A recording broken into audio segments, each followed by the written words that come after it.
obtains the computer. But here, it's often different, and that's what makes it even more challenging. When some people comment about all the great new mapping technology that's in the office, well, frankly, a lot of it's here, okay? But of what's here today and what's surely to come, when people talk about that, oftentimes they say, it'll be great.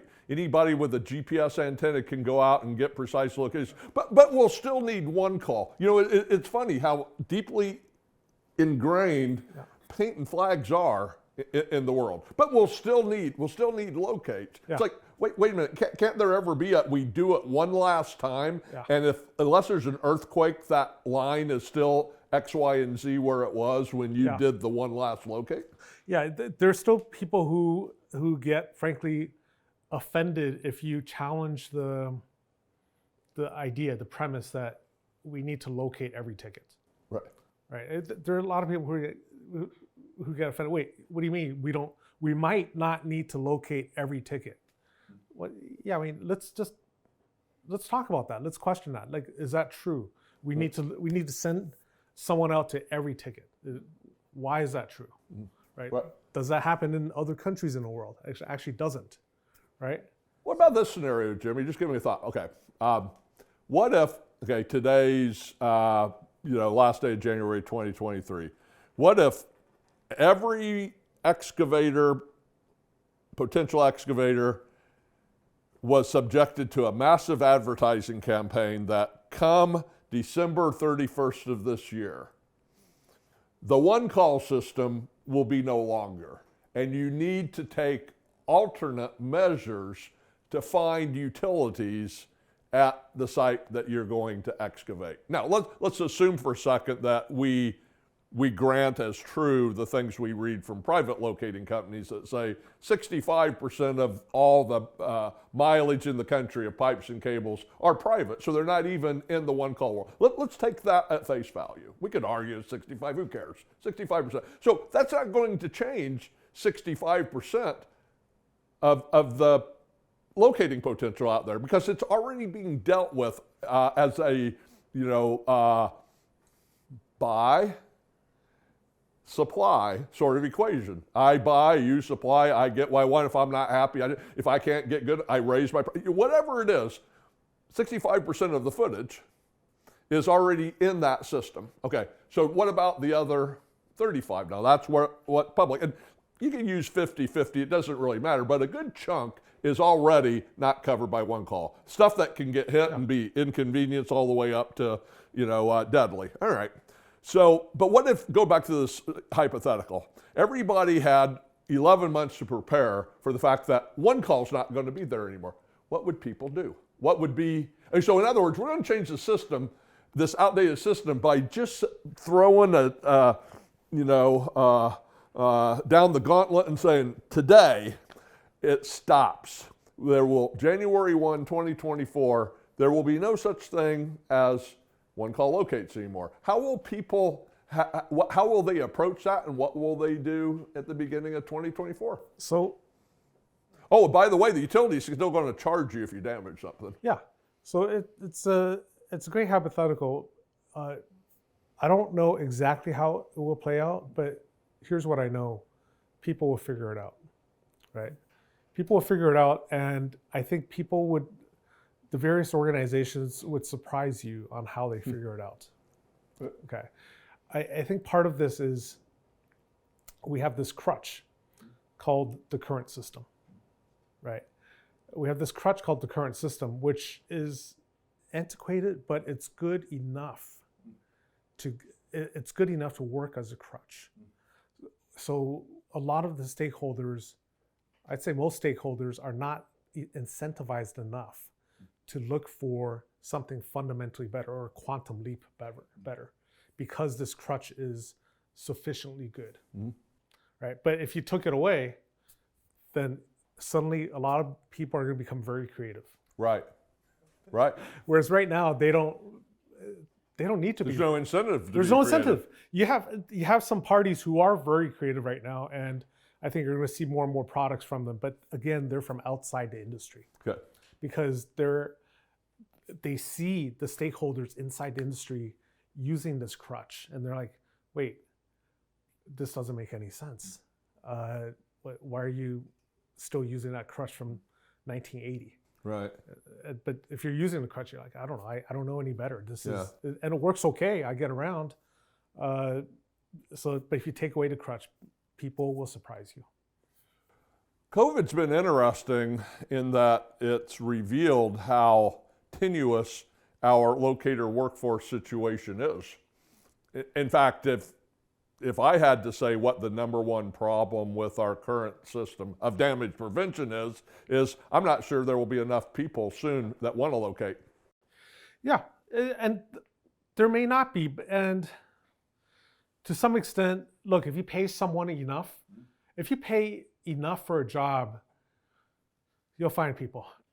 I think the locator workforce and how you have a fixed workforce during any short amount of time. I mean, over 10 years, you could grow it, but over a 2-week period, you can't hire a bunch of people, right? So you have a fixed workforce and a variable workload, right? And the analogy I give is, imagine you and I run a restaurant, and we know what's going to happen in any one day, which is there are going to be anywhere from 0 to 5 spikes in volume. Right. Okay. But we don't know when, because current restaurants, they know there's going to be 2 spikes in volume, right? Lunch and dinner. Okay. The rest of the time, you have a skeleton crew, or you can even shut down. But if you and I ran a restaurant in this business, and the analog would be, we know there's going to be 0 to 5 spikes throughout the day. We don't know when they're going to be, and we don't know how long it's going to be, and we don't know exactly how high the spike will be. But we have to staff accordingly. Right. And we don't get any, we might get 5 minutes warning, like 5 minutes warning. Hey, in 5 minutes, the volume is going to go up 8 times. Well, we're like, okay, what do you want me to do about that? Right. So you hear a lot in this industry about, why don't you staff to the peak? You hear complaints from excavators or others. I would say you hear that from utilities as they question the business practices of the contract locating companies they hire. Why don't you staff to the peak? And my response is always, point an industry where you staff to the peak. There are no industries that staff to the peak. Even the utilities that might complain, even the utilities, they cannot manage their power output to the peak. You hear about rolling brownouts or rolling blackouts during the summer. They can't manage to the peak. So, and the reason for that again is the payers of the system and the recipients of the goods and services of the system are different. Right. Right. So I need it done. So does everyone else. I don't care. I knew about the work I'm going to do this week. I knew about 3 months ago, but legally I don't have to call it in until 48 hours beforehand. Right. So that's what I'm doing. Right. Right. But if that excavator were in control of the locators and as well as other things, that excavator would let them know, like, listen, 3 months ago you say, in 3 months I'm going to need these locates done. Right. Right. Yep. Right. So that's again where you have a disconnect. Right. And but the staffing, it's just impossible to staff to the peak. No company, no industry staffs to the peak. Right. And part of it is we're going to have to, again, stop pretending that all tickets are equally important. Right. If the one call in the state already knows, like, look, we're backlogged, we're already on average 2 days late, and we're going to have to turn away these types of tickets. Again, you're going to have some old timers who are going to be like, wait, how can you turn away tickets? Well, do you want me to turn away 20% of the tickets or be late to 100% of them? Right, right, right. Yeah, that, as offered up as one of the meaningful suggestions on how to deal with late tickets, I personally don't buy into this argument a whole lot, and it's related a little bit to what you just said, but it's during high times of usage of the one-call system that the completion, locate by date and time gets extended. So if it's normally, let's just use 48 hours, okay? All of a sudden, there's more tickets than what the locating staff out there in the state can do. So what we do is we take that 48 and move it to 96, okay? So that way, there's more time to get those tickets done. In my experience, what I've seen is that happens, that works right for this one slug of tickets, But now 96 hours becomes the impossible to get to time as long as that volume stays the same because you have the same number of people. So all you're doing is moving the slug down the calendar, but you don't get rid of it. You don't address it in any meaningful way so it doesn't happen anymore. I agree with you generally. I think people are going to game that system. Yeah. We love to say we're free marketers. We live in a free open economy, and we're pro markets. But it seems like in this industry we're very much anti-markets. Okay, so if you think about that scenario you gave, how do other industries resolve that? Mm-hmm. So if you use Uber, they have what they call surge pricing. Right. Okay.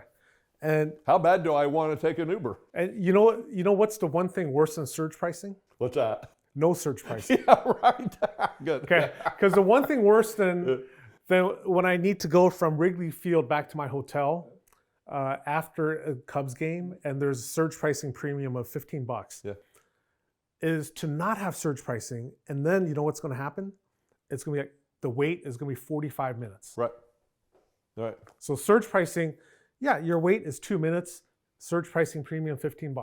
Right, and if I want to wait for I want to go to the Cubby Bear and have a couple of beers. Exactly. Yeah, I want to go to Murphy's, have a couple of beers. Yeah, exactly. Absolutely. But what we do in this industry right now is we have no surge pricing. So you're exiting the Wrigley Field along with 40,000 other Cubs freaks after the game. You want to Uber? Yeah, it's the same price as last night. Same price as last night, but you got to wait 45 minutes. Right. Right. Or an hour and a half or whatever. And that's worse than no surge pricing. Right. We have no surge pricing to what they call clear to market. And I think we need to think less rigidly about potential solutions to opportunities we have. We're too fixated on this dogma of this service is quote unquote free. Right. Right. Okay, we're fixated on the sticker price. We should be more fixated on the TCO, the total cost of ownership.